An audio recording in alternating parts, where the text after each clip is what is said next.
Welcome, everybody, aboard the Tabletop Express. We are here for a Tabletop Express review of Landmarks. And I'm joined today by my co-conductors, Anthony and Ryan. Hey, guys, how you doing? Hello. What up? So we're talking about landmarks today. So just as an introduction for everyone for a little bit about landmarks. Landmarks is a game that was designed by Rodrigo Rego, Danilo Valente. If I has mispronounced your names, I apologize.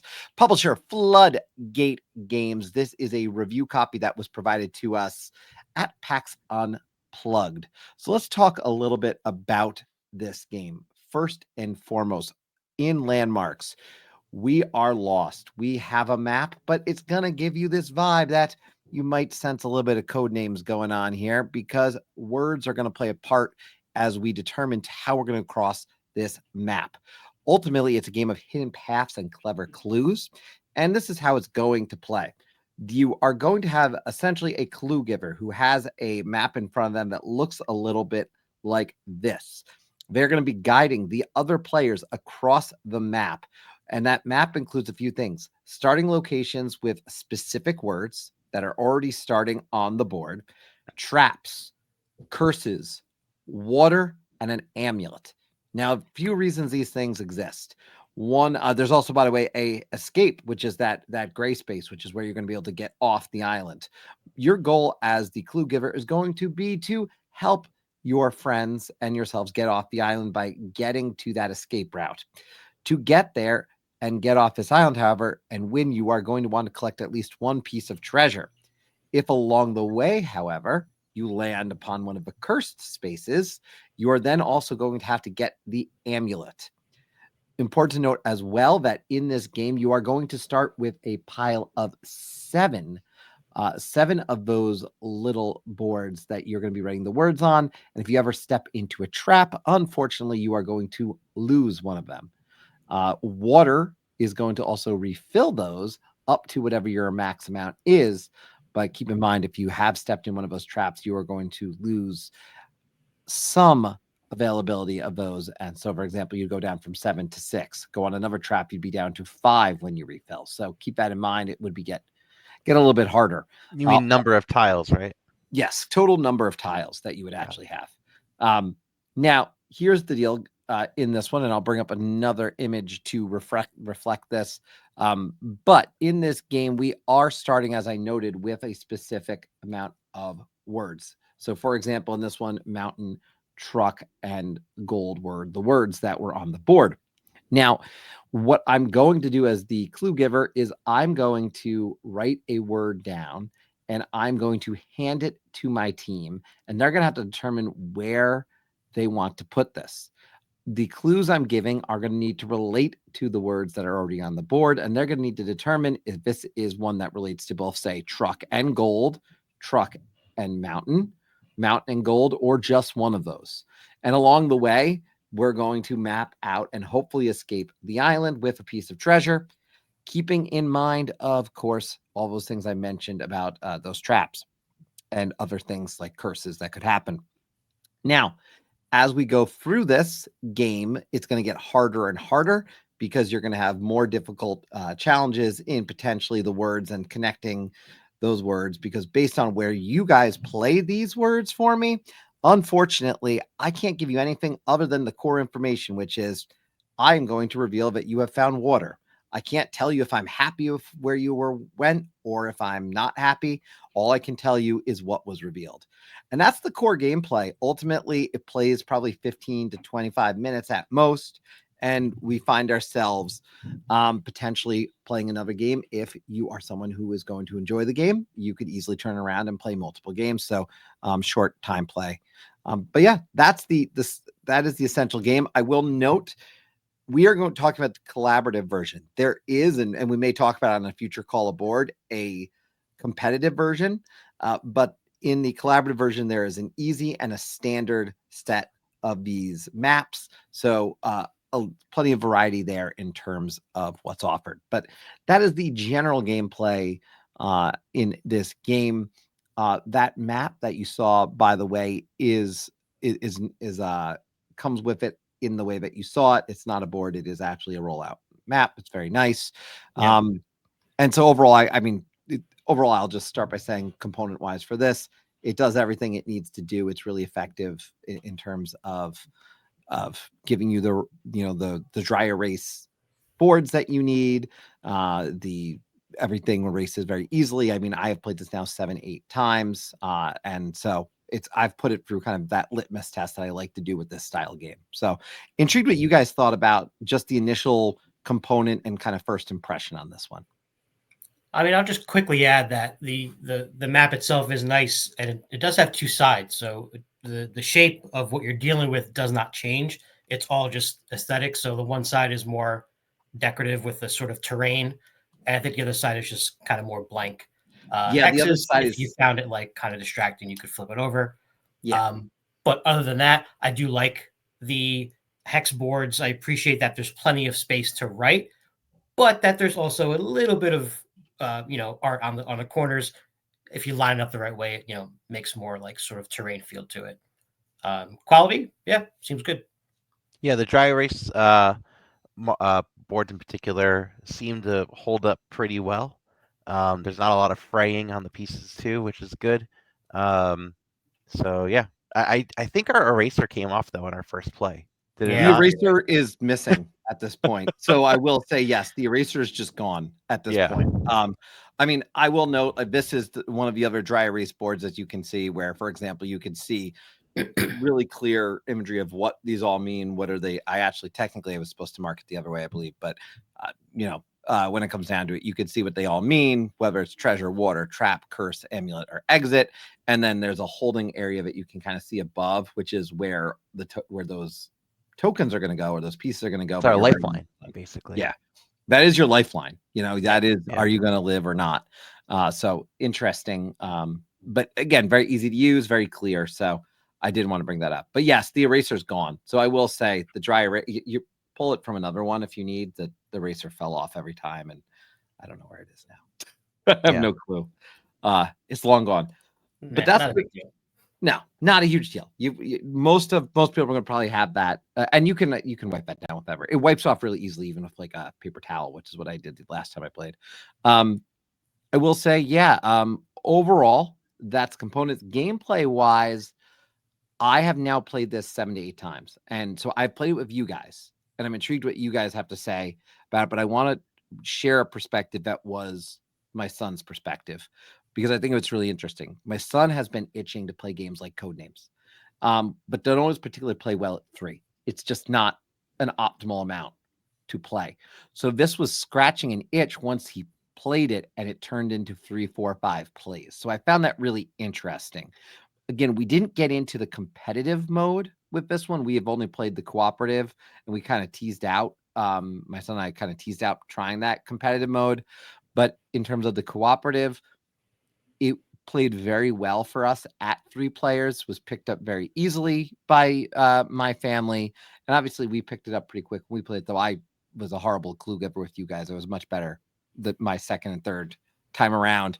But I did want to point that out, because that was one thing I noticed about gameplay with this was, yeah, it just at that 3-player count, it did something that a lot of other similar word games had not done for me. Played well at it, though. Again, can't speak to competitive, which is, I think, which is why I say refer to us in the future when we've got around to that. Yeah, I definitely understand that. I mean, with code names, you want to play like 6 players, you know? Yeah. With landmarks, 3 you can do well. 2, I think you could even do well too. Going back to the competitive mode, by the way, we have not played it. Honestly, I personally have no interest in playing the competitive mode. I feel like where it is for cooperative is fine enough. The one thing that code names suffers with, and I feel like landmarks falls into that same trap, is you have cases where there's a lot of downtime between the clue giving and the players that are on the receiving end. So granted, you could, as the clue giver, you could start to think ahead a little bit based on, as soon as you give a word, to start planning out the next word. But there is still that downtime between turns that I feel like all of these 1v all co-op games have and suffer with. Yeah, I'm going to echo that 100%. It's one of the reasons why I sometimes am reluctant to classify Codenames as a party game for that reason. It's more cerebral. There is a lot of thinking. It's more of a word puzzle that a lot of times are solitaire experiences when you think about, like, playing word games on your phone or something like that. Yeah. And so, yeah, I agree that there's the downtime can be rough. We talked about Rear Window, a similar concept here with a clue giver and people trying to solve, ultimately the puzzle.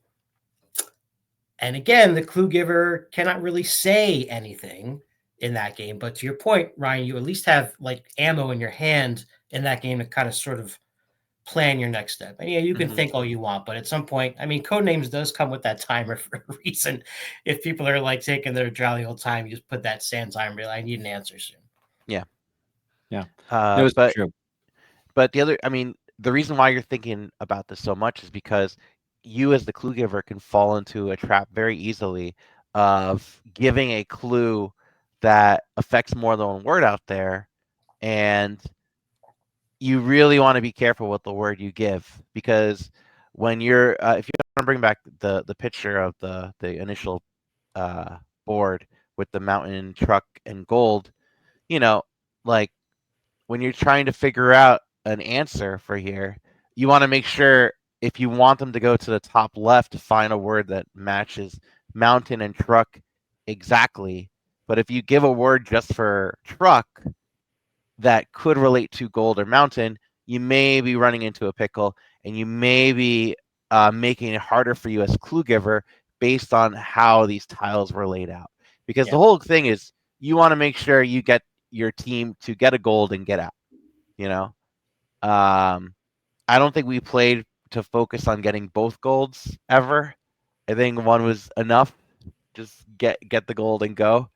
I know the game encourages you to go for both golds, but I think there's 2 or 3, right? Depending on the Yeah. difficulty.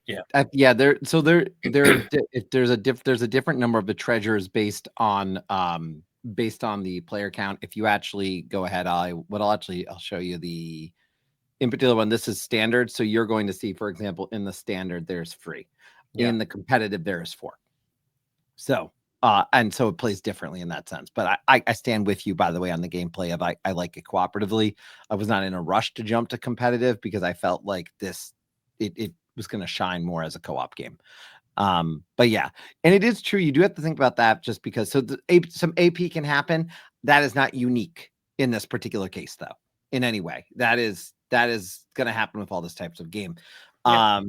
Intrigued though, did it stand out to you guys in any way? Did it catch your eye in any way? We will make the observation that at least I can make this observation that it was always getting played at PAX Unplugged. Mind you, a lot of stuff is constantly getting played, but it was generally a popular place for people to come check it out.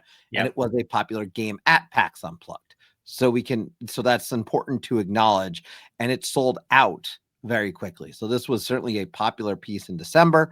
But based on gameplay, interesting where you guys kind of stand out, not stand out, where's it kind of fall for you after having played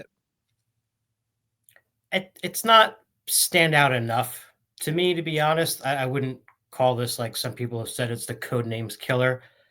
I don't think it's a Codenames killer. I think it's just a average word deduction game that I'm happy to play it, but I'm not itching to play it again.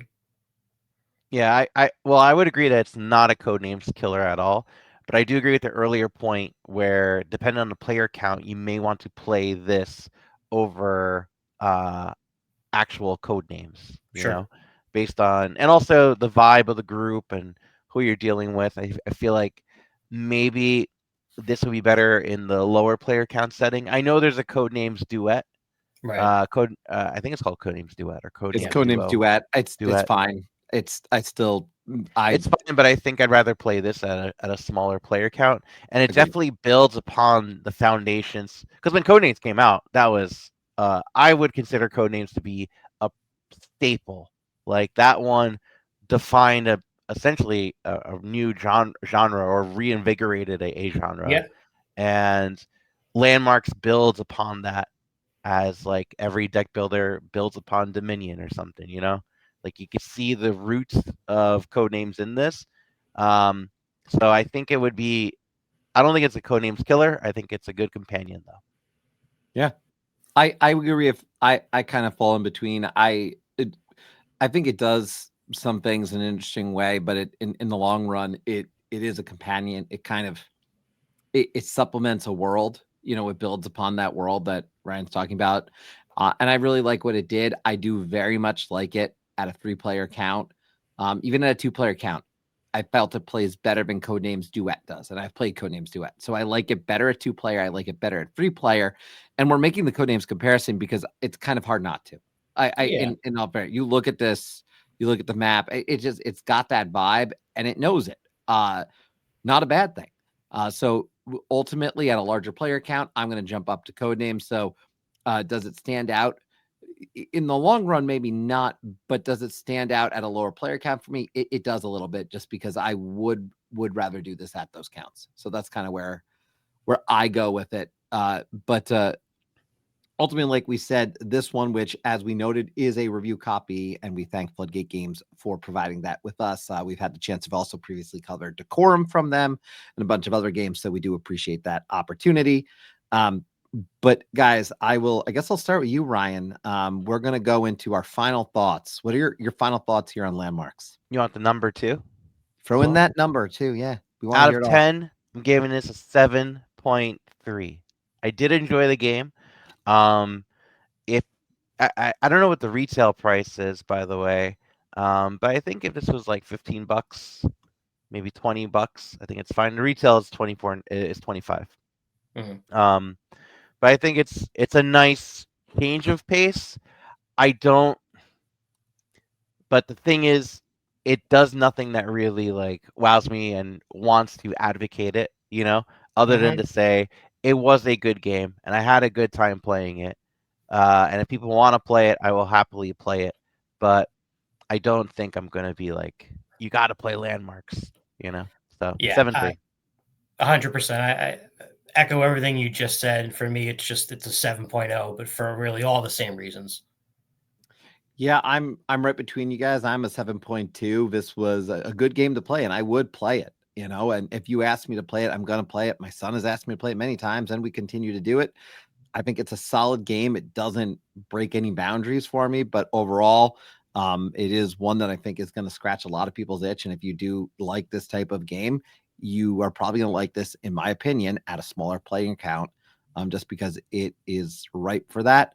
And again, as we clarify, we are definitely talking about the cooperative aspect of it. If we do get around to playing that competitive mode, we'll certainly cover that in greater detail or talk about it on Call Aboard at some point, which is our live call-in show every other week here on the Tabletop Express. But with that, guys, we have just covered, and I thank, again, Floodgate Games for providing us a copy of Landmarks. But that is, again, Landmarks, Floodgate Games. If you have any questions about the game, feel free to leave them in the comments and let us know. And with that, I will say thank you to everyone for coming aboard the Tabletop Express. This has been Chris. That's been Anthony. That's been Ryan. And we hope you have a great day. We'll see you soon. In case you wondered, my favorite landmark is Statue of Liberty. Have a good one, everybody.